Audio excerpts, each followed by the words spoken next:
Petrol पर 5 से 7% भी जो इनिशियल इस वक्त तजवीज़ सामने आई है, अगर ये सेल्स टैक्स लगा दिया जाता है तो जो महंगाई को हम सिंगल डिजिट में लेकर आए हैं, जिसका बड़ा क्रेडिट हुकूमत ले रही है, अभी भी बढ़ तो रही है महंगाई कोई 6.5-7% के हिसाब से, एक बार फिर ही आउट ऑफ कंट्रोल हो सकती है, डबल डिजिट में जा सकती है। पेट्रोल प्राइस बढ़ने का मतलब तो ये कि हर चीज़ महंगी हो जाएगी।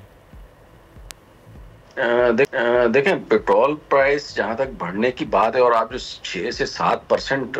की जो है वो इसमें बता रहे हैं सेल्स टैक्स की इतलात हैं,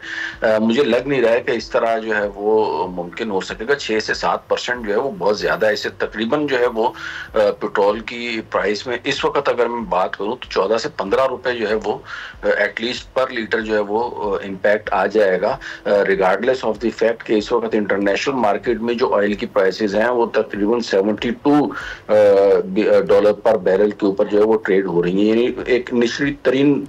एवर निचली तरीन तो नहीं है, लेकिन काफी रूटीन से हट के जो है ये पेट्रोल की जो कीमतें हैं इंटरनेशनल मार्केट में वो हैं। और यही वो बुनियादी वजह है इंटरनेशनल मार्केट में ऑयल की प्राइसेस और एग्रीकल्चरल प्रोडक्ट्स की प्राइसेस वो नीचे आई हैं। साथ में पंजाब गवर्नमेंट ने जो है वो जिस तरीके से किसानों से गंदम ना खरीद के और जबरदस्ती उनसे सस्ती ली है, तो उसके बाद ये जो महंगाई के फिगर नीचे आए हैं और ये सारे के सारे जो बजट के जो आपको फिजिकल परफॉर्मेंस जो अच्छी नज़र आ रही है, जो कि मसलन अगर मैं बजट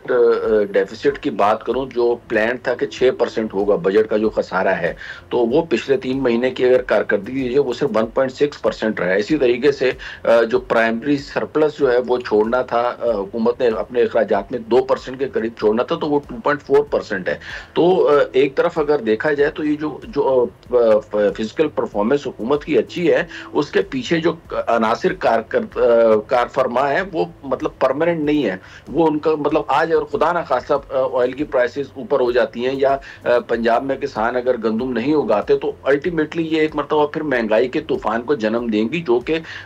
फिर माशी जो एक ट्रैक के ऊपर लगती हुई नजर आ रही है हुकूमत, उसके लिए जो है वो प्रॉब्लम्स पैदा होंगी। जहां तक बात रही IMF के जो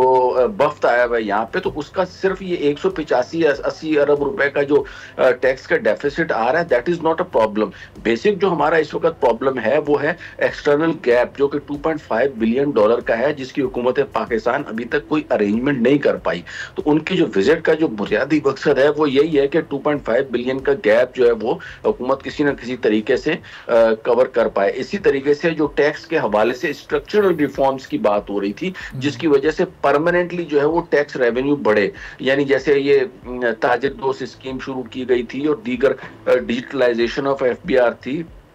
उससे खातिर ख्वाह नताइज हासिल नहीं हो रहे थे। तो ये जो 2-3 चीजें हैं ये मेन है, बाकी ये सेकेंडरी चीजें हैं। फॉर एग्जांपल PIA नहीं बिक रही, PIA अगर नहीं बिक रही तो इन्होंने टारगेट भी कोई इतना ज्यादा 30 अरब का प्राइवेटाइजेशन प्रोसीड्स का बजट में रखा हुआ है, तो वो कोई प्राइमरी टारगेट हुकूमत का नहीं है। इसी तरीके से जो मेन जो फोकस करना है हुकूमत को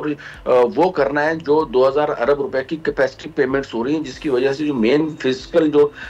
इशूज क्रिएट हो रहे हैं, दैट इज वेरी इंपॉर्टेंट। और उसके ऊपर जो है बजाय हुकूमत इस वक्त बहुत ज्यादा इकदाम करती हुई नजर नहीं आ रही। और यही वजह है कि IMF का वक्त जो है वो यहाँ पे आया और उन सब चीजों के बारे में हुकूमत को आगाह कर रहा है। बाकी रह गई 6% सेल्स टैक्स की बात, तो मुझे लगता नहीं है कि ये लगाया जाएगा, और अगर लगाया जाएगा भी तो 6% नहीं होगा और लॉन्ग टर्म नहीं होगा, क्योंकि जाहिर है अगर खुदा न खासा अगेन प्राइसेस $80-90 पर बैरल पे चली जाती हैं तो फिर तो एक महंगाई का ऐसा तूफान आएगा कि जिसकी कोई हद नहीं है। तो दिस इज समथिंग प्रैक्टिकल। हुकूमत को स्ट्रक्चरल रिफॉर्म्स की तरफ जाना चाहिए ताकि sustainable development, not development but sustainable development जो है ना वो हुकूमत अच्छी। सब्सक्राइब करें और बेल दबाएं ताकि कोई खबर रह न जाए।